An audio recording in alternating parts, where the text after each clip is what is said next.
Περνάμε στην επόμενη ομιλία. Είναι ο 7ος καλεσμένος μας. Παγκοσμιοποίηση, η δημιουργία και οι μέθοδοι της παγκόσμιας αόρατης οικονομικής ελίτ. Οι οικονομικοί εκτελεστές της Ελλάδας. Ο μιλητής είναι ο κύριος Χρήστος Κασταμονίτης. Παρακαλώ, έλατε το... Κάποια βιογραφικά στοιχεία για τον κύριο Κασταμονίτη. Ο Χρήστος Κασταμονίτης γεννήθηκε στην Αθήνα το 1973. Φοιτήσε στο Πανεπιστήμιο του Coventry στην Αγγλία, όπου και σπούδασε επιστήμη ηλεκτρονικών υπολογιστών. Έχει μεταπτυχιακό στο management από το Πανεπιστήμιο του York στην Αγγλία. Εργάζεται ως προγραμματιστής αναλυτής ηλεκτρονικών υπολογιστών στην Αθήνα. Αρθρογραφεί στα περιοδικά Τριτομάτι και Hellenic Nexus. Στα ερευνητικά του ενδιαφέροντα συγκαταλέγονται τα UFO, η ιστορία του ευρύτερου ελληνικού χώρου και άλλα. Στα συλλεκτικά του ενδιαφέροντα περιλαμβάνονται γραμματόσημα, τα νομίσματα και τα χαρτονομίσματα. Είναι αντιπρόεδρος της Πανελλήνιας Νομισματικής Ένωσης.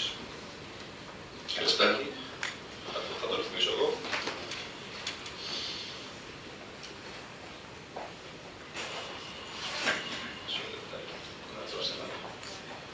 Μέχρι ο φίλος από την ομάδα του Μεταφυσικού, η οποία μου έκανε την τιμή και τη χαρά να μιλήσω, και για να συνδέσω λίγο τις ομιλίες, βρει το αρχείο.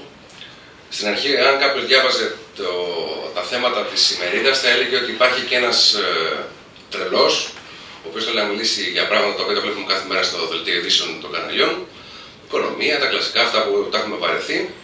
Αλλά προσέξτε να δείτε πώς συνδέονται τα πράγματα. Η κυρία Τσέτεου, αν δεν κάνω λάθος το επώνυμό της στο αγγλικό, Τσέτεου, λοιπόν, με τον double O. Ναι, θέλω να συνεχίσετε, πολύ το βελάκι αυτό τα λάστια, και όταν τελειώνετε θα έρθω αυτή τη φορά. Λοιπόν, μίλησε στην αρχή για το δυτικό, τα δυτικά μονοπάτια. Χρησιμοποίησε τη λέξη ατραπός. Είναι αγαπημένη μου λέξη, θα πω αργότερα γιατί. Και πραγματικά η κρίση βασίζεται στα μονοπάτια της Δύσης. Θα σας εξηγήσω μόνο για ποιο λόγο. Μετά ο κ. Παϊπέτης μας έπαιξε κάποια στιγμή το εγκόμιο της τεκτονικής αδελφότητας. Θα δείτε ότι η τεκτονική αδελφότητα έχει πολύ μεγάλο ρόλο σε αυτό που συμβαίνει σήμερα στον κόσμο, με πείραμα αρχικό την Ελλάδα. Και όχι φυσικά στην κρίση της Ελλάδας, η οποία κινδυνεύει να καταστρέψει τον κόσμο.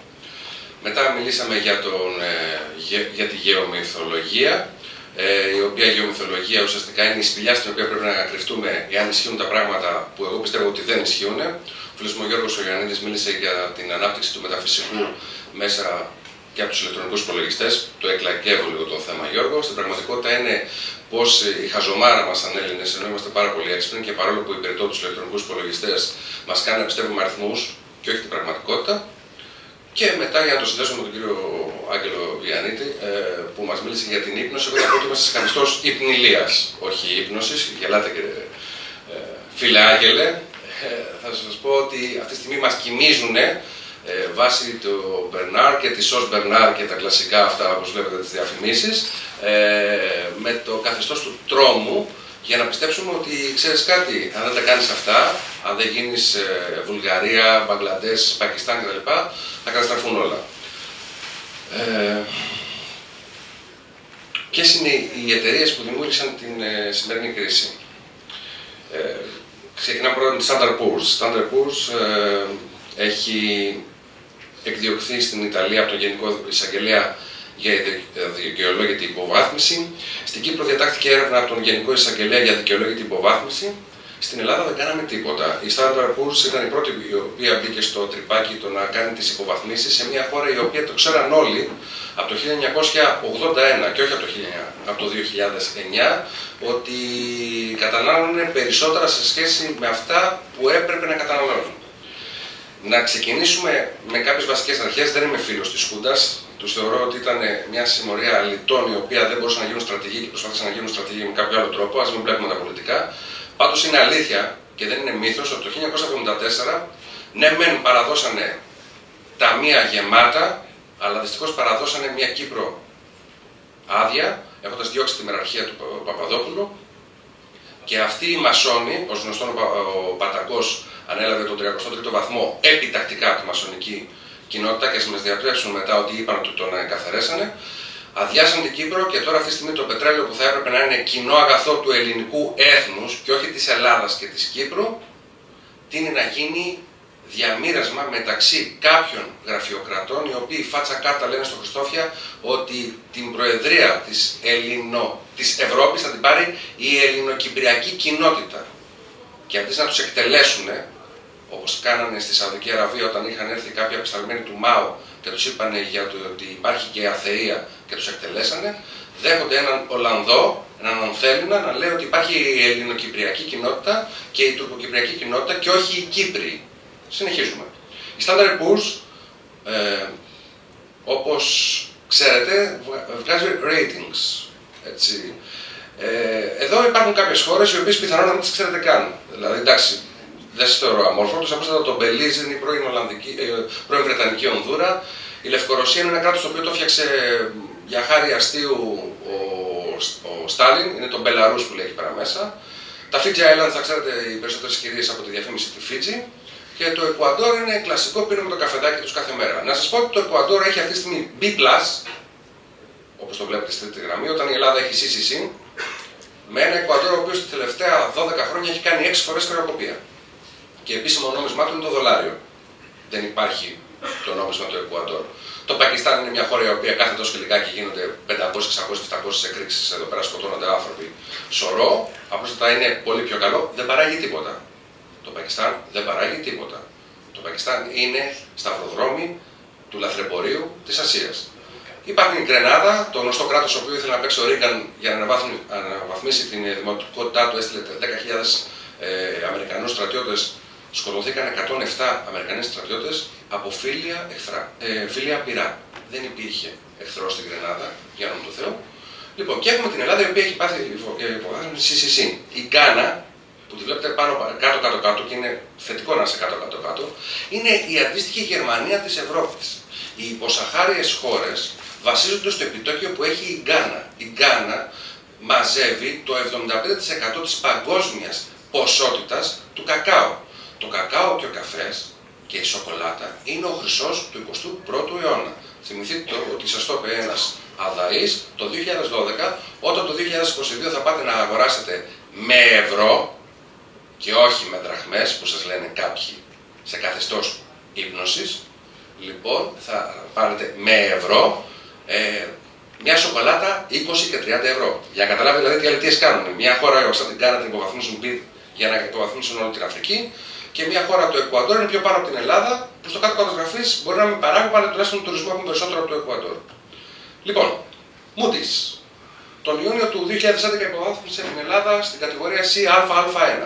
Το Εκουαντόρ με 2 χρεοκοπίες. 2 χρεοκοπίες ήταν τότε που γράφτηκε το άρθρο, γιατί το τελευταίο χρόνο έχει υποστεί κάθε 3 μήνες χρεοκοπία. Είναι φοβερό αυτό το πράγμα. Έχετε ακούσει για το Εκουαντόρ και τις χρεοκοπίες του? Όχι. Γιατί οι γνώστες δημοσιογράφοι που τα ξέρουν όλα και δεν σας έχουν πει τίποτα. Επίσημη δικαιολογία που το Εκουαντόρ με σε ΑΑ2 και με 2 χρεοκοπίες είναι μόνο μια στάθμη κάτω από την Ελλάδα, καμία. Σημειωτών είναι η πρώτη χώρα της Ευρωπαϊκής Ένωσης που πήγε από την κατηγορία Α+, σε όχι B, σε. Και θα ακολουθήσουν κι άλλες. Fitch. Υπάρχει ένα άρθρο που το έχει γράψει ο κ. Ηλιόπουλος στο τρίτο μάτι, δεν μπορώ να επεκταθώ, στα 20 λεπτά θα ήθελα 20 ώρες. Είναι διαφορετικές, είναι στάθμες που λένε ότι πόσο πλησιάζεις να είσαι κοντά στη χρεοκοπία. Βεβαίω η Ελλάδα έχει φτάσει στην κατηγορία στο flat, υπάρχει και χειρότερη χώρα στην Ευρωπαϊκή Ένωση, που είναι η Ουγγαρία. Εκεί είναι άλλο παιχνίδι, εκεί είναι το σύμβολο της Βαρσοβίας που προσπαθούν να φάνε τις χώρες της πρώην Ρωσίας. Λοιπόν, η Fitch τα ξεκίνησε όλα, είναι το ξεκίνημα του χάους. Είναι από το ένα περίφημο άρθρο που έγραψε ο διευθύνων σύμβουλος της Fitch, το Greek Debt Deal Default, το Μάιο του 2009 στη Wall Street Journal, ο οποίος έλεγε μεταξύ σοβαρού και αστείου ότι έχουμε και την Ελλάδα που έπρεπε να έχει χρεοκοπήσει εδώ και 100 χρόνια. Και έτσι ξεκίνησαν όλα και οι υποβαθμίσεις. Λοιπόν, πάμε να δούμε λίγο ποιοι είναι οι ηγέτες αυτής της οικονομικής ελίτ. Fitch. Στέφαν Βον Γιούντ είναι γερμανοτραφής. Αποδεδειγμένα τέκτον 33ου βαθμού. Έχει μιλήσει στο Διεθνές Συνέδριο Τεκτονικών Σπουδών στο Μάντσεστερ το 2009 και έχει πει ότι δεν είναι αποδεκτό ότι οι τέκτονες προσπαθούν να κυβερνήσουν τον κόσμο Είναι όμως αποδεκτό ότι η CEO στις 90 από τις 100 μεγαλύτερες εταιρείες του κόσμου είναι τέκτονες. Moody's, Raymond Daniel Jr. Το Junior είναι το κόλπο. Ο Raymond Daniel, ο πατέρας, ήταν συμφοιτητής του Bush, πατέρα Bush. Όσο γνωστό, η οικογένεια Bush έχει φτιάξει την περίφημη οργάνωση Skull and Bones, παίζοντας με το κρανίο του Τζερόνιμο. Ο Τζερόνιμο ήταν, σαν να λέμε, ο Παπαφλέσσης ο δικός μας, ήταν για τους Ινδιάνους ο Τζερόνιμο. Αυτοί δεν είχαν τι άλλο να κάνουν, βεβαιώσαν τον τάφο του ηγέτη των Ινδιάνων και παίξαν με το κρανίο τους.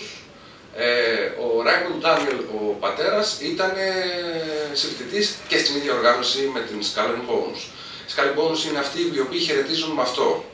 Έτσι, αυτό που βλέπετε στα rock and roll και Εύλη και τέτοια πράγματα λοιπά, το οποίο βλέπετε και τον Bush και τον πατέρα και τον γιο να χαιρετάνε. Όταν έγινε κυβερνήτης της Καλιφόρνια ο Σβατζενέγκερ, ένας Αυστριακός βλάκας με μυαλό μήλου, που έκανε τα λοιπά, γιατί πήγε στην οικογένεια Kennedy, άλλοι μασόνες και αυτοί. Και συνεχίζει το κόλπο. Standard Poor's, Harold Macrow, ο τρίτος. Όσοι έχετε σπουδάσει στην Αγγλία, δυστυχώς έχετε ακουμπήσει λεφτά στην οικογένεια Macrow, διότι τα βιβλία που έχουν τα αγγλικά πανεπιστήμια κατά διαβολική σύμπτωση όλα βγαίνουν από τη Macrow Hill. Λοιπόν, η Standard Poor's ήταν το παιχνιδάκι των πλουσίων. Δηλαδή, έρχονταν ένας πλούσιος το 1900, γιατί είχε ιδρυθεί το 1830. Ερχόταν ένας πλούσιος το 1960 και έλεγε: έχω τώρα 100 εκατομμύρια, σπάρω τη Standard Poor's. Και θέλω να κάνω κάποιες επενδύσεις στην Αγκόλα. Την υποβαθμίζω. Πάω και τις κάνω αυτά. Παίρνω οτιδήποτε θέλω από την Αγκόλα. Μετά, μόλις τελειώνω, στέλνω και κάποιους άλλους, όπως παραδείγματος την Πορτογαλία, να κάνει ένα φίλο εκεί πέρα μέσα και φεύγω. Τώρα η Standard Poor's μου έχει μείνει ένα εργαλείο στα χέρια, το πουλάω και το παίρνει κάποιος άλλος. Τώρα είναι η σειρά του φίλου μας από εδώ πέρα μέσα με τα βιβλιαράκια, σαν να λέει ο Ελευθερουδάκης, λέμε παραδείγματος χάρη, ο αείμνηστος, να αγοράσει, τι να σας πω, το χρηματιστήριο Αθηνών. Κάτι τέτοιο. Λοιπόν, φανταστείτε πόσες γνώσεις έχει. Το γεγονός ότι είναι εκδότης κάποιος δεν σημαίνει ότι ξέρει και τα βιβλία που βγάζει. Ξέρει ποια πουλάνε, έτσι. Για μην μπερδευόμαστε. Λοιπόν, υπήρχε μια υποσχελίδα στο άρθρο αυτό που ήθελα να διαβάσω, το οποίο φυσικά στα 20 λεπτά θα καταλαβαίνετε, λέω τα bullets, η οποία έλεγε ποιος είναι ο ρόλος του στις επαναλαμβανόμενες κρίσεις. Και ξεκινάμε και λέμε 1873, 1929 και μετά έχουμε 73, 74, 79, 87, 90, 94, 97, 98 και 2001. Λοιπόν, θα ξεκινήσω, θα μιλήσω μάλλον για δύο σημαντικότερες από τις κρίσεις που έχουν γίνει. Στο Wikipedia, αν ψάξετε, το οποίο προσπαθούν να το ρίξουν τώρα, και είναι άλλο θέμα αυτό που προφανώς και αυτό μεταφυσικό, ποιος προσπαθεί να κρύψει την γνώση, την αλήθεια, όπως είχε πει ο κ. Παϊπέδης, ένα από τα σωστά που είπε, ότι δηλαδή τη μη λύθη, αλήθεια, το μη ύπνο, τη μη ύπνωση, όπως είπε ο φίλος μου ο Άγγελος. Λοιπόν, ο Βίσμαρκ, ο οποίος ανέλαβε μετά σαν, θα λέγαμε, σαν ένα υποχείριο των Γερμανών αυτοκρατόρων, γιατί η Γερμανία ήταν ως γνωστόν 21 διαφορετικά κρατήδια, όπως γνωρίζετε, και ουσιαστικά ήταν παιχνιδάκι του Κάιζερ. Κάποια στιγμή κέρδισε τους Γάλλους το 1871 σε μια περίφημη μάχη η οποία έγινε, μάλλον σε ένα περίφημο σύντομο πόλεμο που έγινε μεταξύ Ρωσίας και Γαλλίας. Πήρε τις αποζημιώσεις χρυσό και ασήμιο από τη Γαλλία και άρχισε να κόβει μέταλλα. Εγώ που είμαι και είμαι αντιπρόεδρος της Πανελλήνιας Νομισματικής Ένωσης και γνωρίζω, μέχρι το 1871 που δεν είχε γίνει ακόμα η σύμπτυξη του κράτους της Γερμανίας, κόβανε τα κάθε πριγκιπάτο ό,τι ήθελε σε ασήμι και σπανίως σε χρυσό. Από το 1871 και μετά, εκ του θαύματος, όλα τα γερμανικά κρατήδια συνεχίσαν να βγάζουν, αλλά βγάζαν και χρυσό. Αυτό, ως γνωστόν, προκαλεί η κοπή μετάλλου, όχι χαρτιού, και θα δείτε μετά στο τέλος τι εννοώ, προκαλεί πληθωρισμό, το οποίο δεν το πλήρωσε αμέσως η Γερμανία, αλλά το πλήρωσε το 1929. Λοιπόν, το 1873 ξεκινάει αυτό το πράγμα. Η J. Cook and Company, παρόλο που είναι company, είναι bank, είναι τράπεζα, είχε σύμβουλο έναν άγνωστο ονόματι Fitch, το γράφω από κάτω, που του είπε: πήγαινε πάρε τις ομολογίες της Γερμανίας, γιατί τώρα έχει χρυσό, θα κόψει, θα γίνει χαμός. Ως αποτέλεσμα, σε 3 μήνες μέσα η J. Cook and Company δεν μπορούσε να πάρει τα λεφτά από τη Γερμανία, γιατί με το που κόπηκε το χρυσός έφυγε, διοχετεύτηκε, και επειδή οι άνθρωποι ερχόντουσαν από μια απορροή 50 χρόνων πολέμου, 60 χρόνων πολέμου, ξεκινώντας από τους Ναπολεόντιους πολέμους το 1810-11 και ούτω καθεξής, και φτάνοντας μέχρι το 1871 που είχαμε εκατοντάδες χιλιάδες νεκρούς, ξέρανε πολύ καλά ότι σε κάθε περίπτωση καταστροφής και χρεοκοπίας, τι ίσχυε, υλικά του τεστ ναφάς και ασήμι ή χρυσό. Οπότε ό,τι έβγαινε το κρατούσαν. Η παρακράτηση αυτή, οι τιμές ήταν υψηλές. Η παρακράτηση του χρήματος στους ανθρώπους που θέλανε να ξοδέψουν, δεν υπήρχε cash flow. Η J. Cook & Company ζήτησε τα λεφτά του Γερμανία και του είπε πάρε χαρτιά. Φαλιμέντο. Και έτσι ξεκίνησε ο πανικός του 1873. Μπείτε μέσα στο Wikipedia, δείτε Panic of 1873 και όλες τις άλλες ημερομηνίες. 73-74 έχει γίνει από παιχνιδάκι των Αράβων που θέλανε με το πετρέλαιο τα καλά που κάνει το Ιράκ και το Ιράν τώρα. Τα στενά του ορμούς να τα κλείσουν, να μειώσουν τις ποσότητες, μέχρι που έβαλε και η διεθνής αόρατη κυβέρνηση έναν γνωστό τρομοκράτη μισθοφόρο, τον Κάρλος, να μπει μέσα στον ΟΠΕΚ, να σκοτώσει 4-5 τυχαίους υπαλλήλους, όταν εκείνη την ημέρα ήταν να γίνει η συνάντηση προέδρων του ΟΠΕΚ και ως γνωστόν, το πληρώνει ακόμα και τώρα, δεν πήρε φυσικά τα λεφτά που του είχαν υποσχεθεί και είναι στις φυλακές της Γαλλίας ισόβια και δεν πρόκειται να βγει ποτέ. Το Κάρλος, το εξακάλαιο, ότι ταινίες και αν έχετε δει, είναι φούμαρα και μεταξωτές κορτέλες. Ήταν ένας δολοφόνος, ο οποίος του δίδυνε 10.000 και εκτελούσε συμβόλαια θανάτου. Πάμε, 1973-1975, Φιτς και Μούντι στον κόλπο, πείσανε όλες τις χώρες που δεν είχαν πετρέλαιο να αγοράσουν ομολογίες πετρελαίων. Οι χώρες όμως που βγάζουν πετρέλαιο δεν τις πληρώσανε. Δεν πληρώσαν τα συμβόλαια, αυτά που λέτε, αυτά που ακούτε το $118 το βαρέλι, Brent κτλ. Είναι συμβόλαια εκπλήρωσης. Λέει παραδείγματος χάρη, η Λιβύη θα δώσει 1 εκατομμύριο βαρέλια στην Ελλάδα. 500.000 βαρέλια στην Ελλάδα, 600.000 βαρέλια στην Ελλάδα. Αν δεν το εκπληρώσει, δεν παίρνει τα λεφτά. Σημειωτέων, η Παλιβύη, το πρώτο πράγμα που αποκαταστάθηκε ενώ ακόμα Καντάφη υπήρχε ήταν η ροή πετρελαίου. Δεν τους ένοιασε η Λιβύη. Τα πετρέλαια τους ένοιασε. Όπως στην Ελλάδα, δεν τους νοιάζει η Ελλάδα. Θα δείτε τι θα τους νοιάζει. Λοιπόν, τι ακριβώς συνέβη με την Ελλάδα. Στην Ελλάδα έγιναν 3 πράγματα. Έγινε αλλίωση χρέους. Δεν είναι χρέος αυτό που σας λένε και θα σας το εξηγήσω πολύ απλά αργότερα. Έγινε μη γνώση των υποχρεώσεων. Δεν διάβασα το μνημόνιο. Μπορώ να ξαναδιαβάσω να δώσω διαγώνισμα. Έτσι. Και έγινε και αλλίωση του ελλείμματος. Η γνωστή υπόθεση από την κυρία που στη Μοιρασιά δεν τα βρήκε, στη Μοιρασιά της Ελληνικής Στατιστικής Υπηρεσίας δεν τα βρήκε και ζήτησε τα λεφτά, δεν της τα δώσαν και μετά βγήκε και είπε: ξέρεις κάτι, ενώ ήταν 6% το έλλειμμα, το είπαν 16. Όπως είχα εγώ προηγουμένως στο χαρτάκι που το λαχνό, έγραφε 36 και υπήρχε ένας άσος μπροστά, είχα το 136. Είδατε πόσο εύκολα τα πράγματα. Λοιπόν, πάμε. Είναι λίγο μεγαλούτσικη η οθονίτσα, sorry, είναι από τους Financial Times, από την επίσημη ιστοσελίδα. Μην πάτε να το ψάξετε να το βρείτε. Κατέβηκε σε 3 ώρες. Γιατί καταλάβανε ότι κάποιος έκανε βλακεία μεγάλη. Βλακεία είναι ένα νομεράκι στη μέση. 260 χρωστάμε ή 360 που μας πιπιλάνε. 100 δισεκατομμύρια είναι το PSI. Αν είναι 260 και γλιτώσουμε άλλα 100, είναι 160. Το ΑΕΠ μας είναι 265. Άρα δεν χρωστάμε πάνω από 100, χρωστάμε κάτω από 60. Άρα είμαστε στο Μάστριχτ. Άρα βάσει του συμβολέου του Μάστριχτ πρέπει η Ευρωπαϊκή Κεντρική Τράπεζα να μας δανείζει δωρεάν. Καμία χώρα δεν το έχει καταφέρει. Και εξηγώ. Ελληνικές τράπεζες, στη γωνία πάνω, 50 δισεκατομμύρια. Το BN είναι billion. Other European banks, 40. Πριν από 4 χρόνια ήταν 140. Διώξαμε. Σου λέει ο λεμπρός του χωριού να διώξουμε. Greek Social Security Funds, 30 δισεκατομμύρια. Έχουνε τα ταμεία μας 30 δισεκατομμύρια και κόβονται τα επικουρικά. Κάποιο λάκκο έχει φάβα. 15 δισεκατομμύρια, αυτό το μικρούλι, European Insurance Companies, included Greece. Ποια ελληνική ασφαλιστική εταιρεία έχει 2 που ήξερα εγώ που χρεοκοπήσαν αφήνοντας 1 δισεκατομμύριο χρέος. Εκτός αν η εθνική ασφαλιστική, που είναι η μόνη η οποία ισχύει τώρα, έχει 15 δισεκατομμύρια σε ασφάλεια. Μακάρι, δεν το πιστεύω. Λοιπόν, 55 το πάνω το MOVE, Central Banks not covered by PCI negotiations, κρατήστε το αυτό, και 70 τα European Fund Managers και swaps είναι το SWF, εκ των οποίων από τα 70, τα 50 δεν γουστάρουν να κάνουν το PCI. Και το ECB πάνω που λέει, τα 55, είναι το EUGUTU, που σας λένε, το European Central Bank, Ευρωπαϊκή Κεντρική Τράπεζα, η οποία αυτά τα 55 είναι πάλι της Ελλάδας πώς. Πήγαινε και έδινε στις τράπεζες ομόλογα, τα παίρνουν αυτοί, τα πηγαίνουν στην Ευρωπαϊκή Κεντρική Τράπεζα, τα καταθέτανε, του έλεγαν πάρε 1 δισεκατομμύριο, ναι, δώσε μου σε παραγωγή με πόσο, με Euribor 1%.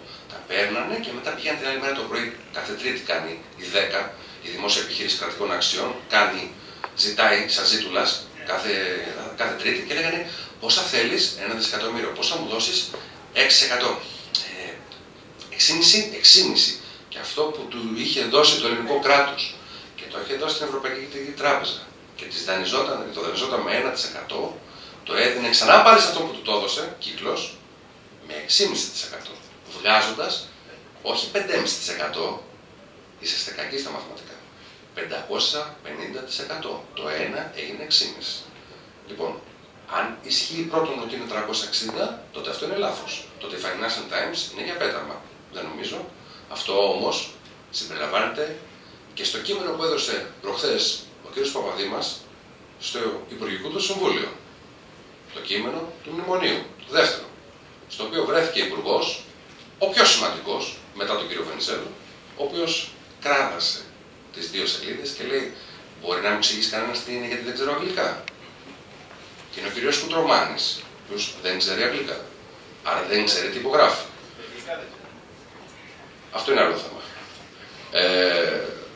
Να συνδέσω και μια προηγούμενη ομιλία που είχα κάνει στο τρίτο μάτι, ότι στο πρώτο μνημόνιο υπάρχει όρος στα αγγλικά, ο οποίος έχει μεταφραστεί ακριβώς στα ελληνικά, που λέει ότι δύναται η Ελληνική Βουλή να αποφασίσει ότι οποιοδήποτε είναι εναντίον του μνημονίου και κινδυνεύει το μνημόνιο εξαιτίας του, να το θέσει σε καθεστώς εξορίας.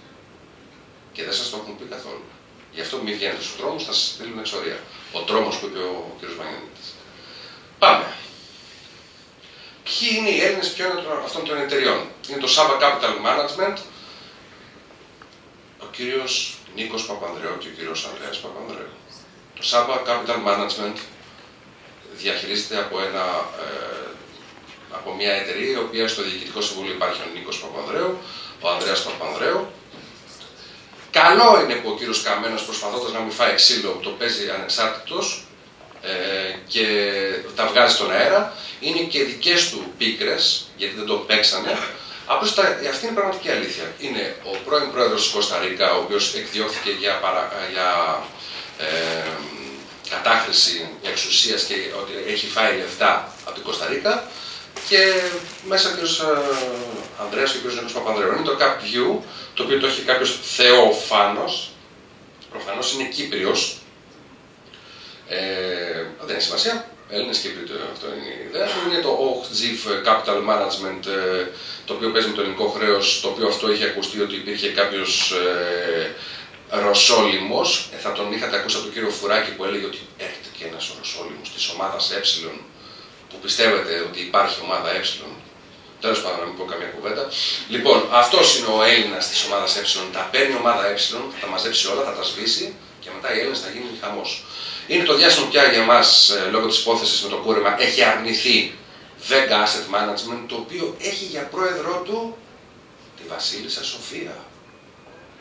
Είναι Ελληνίδα, είναι Glixburg, τι είναι τελικά, εν πάση περιπτώσει, και είναι το York Capital, στο οποίο συμμετέχουν τραπεζικός γίγαντας της Credit Suisse και το Marathon, μαραθώνας γιατί είναι ελληνικών συμφερόντων, με κεφάλαιο κοντά στα 10 δισεκατομμύρια.